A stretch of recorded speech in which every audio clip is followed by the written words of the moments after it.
મિત્રો કેમ છો? મજામાં? આજે આપણે લઈને આવ્યા છીએ પાપડીનો લોટ એટલે કે ખીચું બનાવવાની રેસીપી. આજે અમે તમને બતાવીશું કે પાપડીનો લોટ કેવી રીતે બને છે. એના માટે મેં અહીંયા 10થી 12 મરચાંને પીલીને આવી રીતે રાખ્યા છે.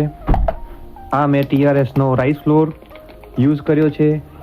એની માટે અજવાઈન, જીરું અને પાપડીયો ખારો તમે ઈનો પણ લઈ શકો છો એ હું રેડી કરીને રાખું. મિત્રો આમાં મેં 2 કપ જેટલું પાણી ઉમેરેલું, એમાં 2 ચમચી અજમો, 2 ચમચી જીરું નાખીને એને ઉકાળ્યું છે.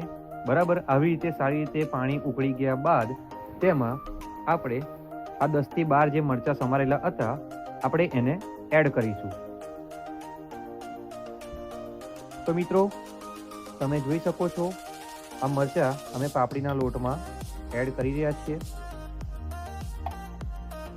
મરચાં એડ થઈ ગયા બાદ તેમાં સ્વાદ અનુસાર આપણે મીઠું નાખીશું. બસ. તો મિત્રો તમે જોઈ શકો છો હું આમાં સ્વાદ અનુસાર મીઠું નાખીશ. હંમેશા મીઠું નાખ્યા પછી આ પાણીને તમારે ટેસ્ટ કરી લેવાનો, ત્યારબાદ જ તમારે રાઈસ ફ્લોર ઉમેરવાનો, બીકોઝ ઓફ ત્યાર પછી તમે કશું ચેન્જ કરી શકશો નહીં. એટલા માટે આપણે મીઠું નાખતા પહેલાં પાણીને અવશ્ય ચેક કરી લઈશું, એનો ટેસ્ટ કરી લઈશું.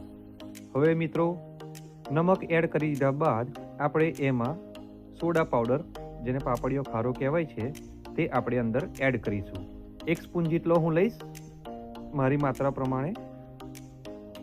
જો તમને એમાં ખબર ના પડતી હોય તો તમે તમારી રીતે લઈ શકો છો. આ રીતે મેં સોડાને ઉમેર્યો છે. મિત્રો પાપડીયો ખારો નાખ્યા બાદ આપણે 5 મિનિટ એને આવી રીતે ઉકળી ગયા બાદ એમાં આપણે રાઈસ ફ્લોર જે આપણે આ TRSનો લીધો છે તે ધીરે ધીરે એડ કરતા રહીશું અને આ વેલણની મદદથી એને હલાવતા રહીશું.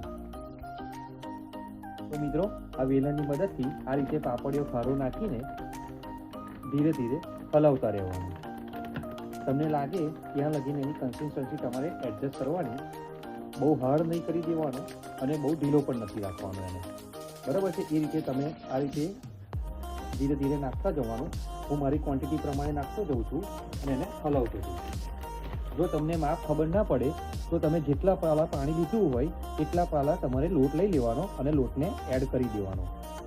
મિત્રો કેમ છો? જો આપણી રેસીપી રેડી છે. આ છે પાપડીનો લોટ, તેમાં મેં મગફળીનું ઓઇલ એડ કર્યું છે અને અથાણાના મસાલાનો ઉપયોગ કર્યો છે. જો તમારી જોડે મગફળીનું તેલ ના હોય તો તમે બીજું કુકિંગ ઓઇલ યુઝ કરી શકો છો, પણ મગફળીનું તેલ પાપડીના લોટ સાથે બહુ સરસ લાગે છે. અને ધન્યવાદ.